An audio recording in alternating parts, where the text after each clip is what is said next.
a wedding day as the happiest day of your life, full of love, celebration, and new beginnings. But sometimes what happens before the cake is cut can actually reveal cracks in the foundation. There can even be some signs the marriage might be in trouble before it even begins. There's a wedding planner that I ran across on TikTok who has planned more than 100 weddings and at least 30 proposals, and said that there are 4 common things that if she sees them done while planning the wedding, it's almost a guarantee that the couple will divorce. So, courtesy of Birdie 1216, let's go over those, shall we? This is your wedding planner's guide to spotting a split. Number 1, cake smashing. She said that this tradition is riddled with disrespect, especially if the groom goes first, knowing how much it took to get ready. And how much money. I agree, yes. Oh, so agreed.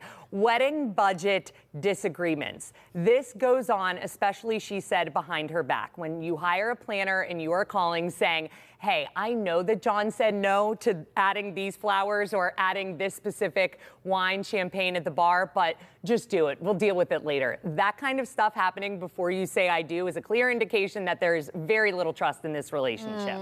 Number 3, this one kills me, poor boundaries with family members. And this has a lot to do with, I'm sorry, mamas, she mentioned the mothers of the bride and groom. When they are overstepping and the partner sees it happening and doesn't step in for their significant other and say, we need to reel this in, or my bride or my groom is getting really overwhelmed. Can you maybe back up a little bit?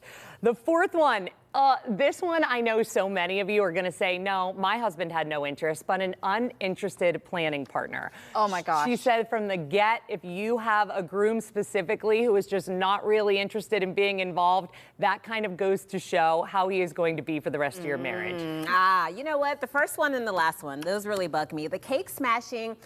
First of all, like you said, you took all of this time to get ready, but it's aggressive. Yes, so aggressive. Right? Like, I don't need that type of aggression and anger and force on our wedding day, nor do I need it ever.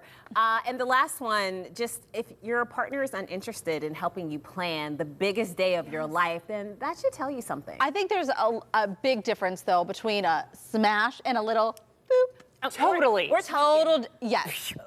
Because I do think that can be cute. And then, you know, just like a little tiny. I don't mind a little icing. A little boop. If I'm wearing the cake not good. on my dress, no. We're going to have words. I also think this uninterested planning partner, I think that sometimes what we find in partnerships is someone who is not maybe uninterested, but too agreeable. And no opinion. And no opinion or lack of decision making can also make it harder for the other person. And that's not just with wedding planning. I think that's with so much in life. So they're just like, do whatever you want to do. Just, oh, you want to do this? Yeah, that's cool. I'll go. Like, sometimes the easygoing, cool with everything is showing no caring, lack of decision making, and that falls to the other person to make all of the decisions, which comes with a huge burden. Yeah, absolutely. I think that can be frustrating. Yeah. And when it comes to planning your wedding, I remember my husband was very much like that. Like, Kel, you know you've been thinking about this since your entire the day life. you were born. Please go on with it. But I do remember him saying there are like 3 very important non-negotiables. I want to be there to taste what's going to be on the tables. Obviously, I want to eat. I would like to be involved in the cake picking because I love a sweet. So there are certain things. If there's absolutely no passion, please remember that men don't change ever. No matter how much you want them to. So you can't change them. If you're down with that, just make sure that you are. I think Jordan was definitely heavily involved in the planning process, which is good and bad, because there were some things where I'm just like, I don't know if that's going to work, but you kind of have to go with it if they're partnering with you and passionate about it. So it's good and bad, I guess. There you go. All right, so we've talked about what could go wrong after I do, but some people start sabotaging the marriage before the cake is even cut. Find out what not to do if you want the wedding to be remembered for the right reasons.